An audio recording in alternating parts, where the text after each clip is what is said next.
what the BRICS group of countries is becoming, and I believe it's becoming this to one degree or another, through the circumstances that were created by two conflicts. First, the Ukraine war, and second, the genocide in Gaza. It's becoming a real political and economic coalition that operates in concert to establish a de facto parallel organizational order that is intended to rival and eventually replace the Western world order. I mean, you get the impression that the leaders of all of these countries begin their meetings whenever they meet each other. They synchronize their watches. You know, now they have 3 OPEC countries, and it's 4 if you talk about OPEC plus. And with the inclusion of Egypt and Ethiopia into BRICS, now the Suez Canal is completely under BRICS jurisdiction. The Straits of Hormuz is basically also in the hands of BRICS. If Indonesia and Malaysia join BRICS, then you have the Straits of Malacca, basically the most vital trade corridors in the world, and most of the most important ports as well. BRICS is accumulating strategic assets by orders of magnitude every time they expand. And all of these assets, I believe, are corralled into a single pool of resources that can be employed or deployed or utilized for the advancement of their overall agenda, the team agenda of BRICS, which again is to establish an alternative world order, a world order that effectively neutralizes the United States. And I believe that this is happening, or rather it's endorsed by the more global-oriented factions of the OCGFC. I think that they've co-signed on this. And this stems from the fact that the corporate and the financial elites in the world have transcended borders and are largely have largely captured state power.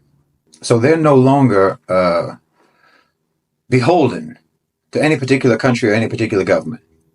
They have subsumed states, including the United States. And so Western countries, including America, are eligible for the same sort of predation and exploitation that used to be reserved for the global South. So I think that they've made the calculation that what worked and what was profitable in the past in their approach to the so-called developing world, now that same approach will work and be profitable when applied to the West. And since the collective West is undergoing a demographic nosedive, I mean, they're not replenishing their workers, they're not replenishing their consumer pool, it doesn't make much business sense to prioritize them. It doesn't make business sense to treat their comfort, Westerners' comfort, their relative privilege and security, and their quality of life. It's not worth protecting or preserving anymore for business.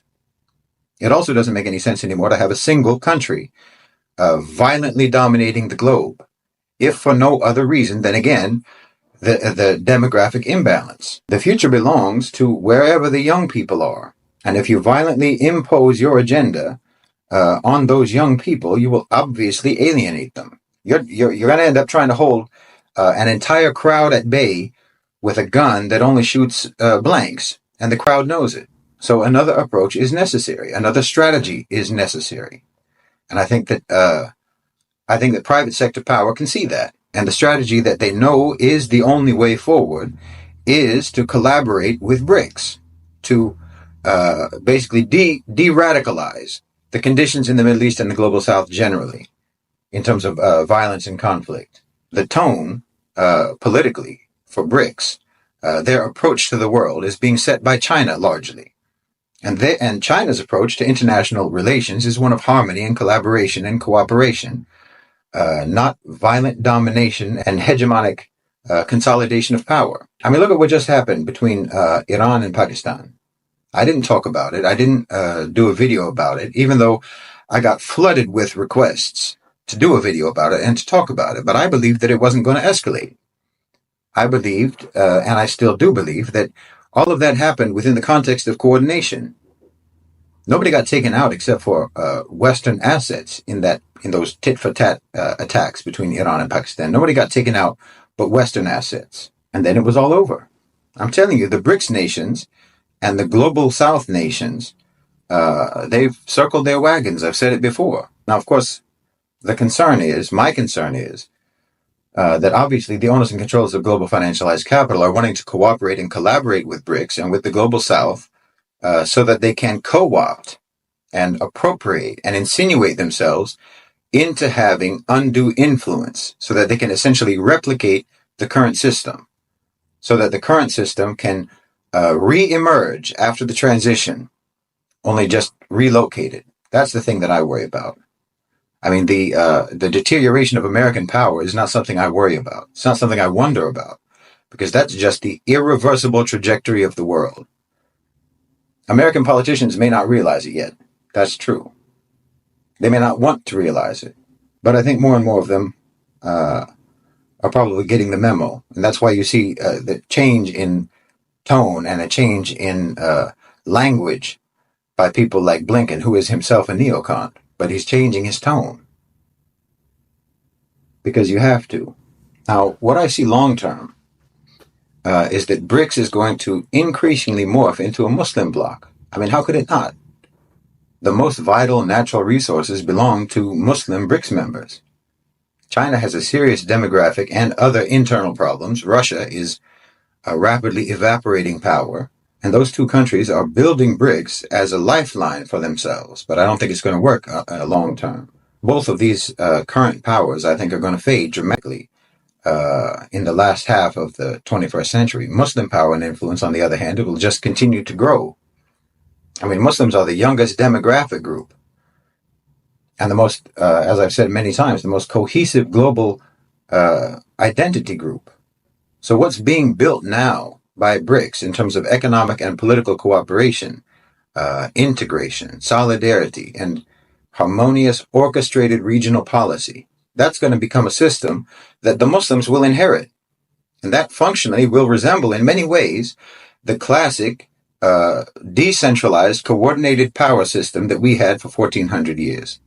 You have to think long term. If you're only thinking short term, then you're very likely going to undermine long-term goals and objectives. And you're going to miss opportunities that are coming your way if you would just be patient enough to reach them or let them reach you.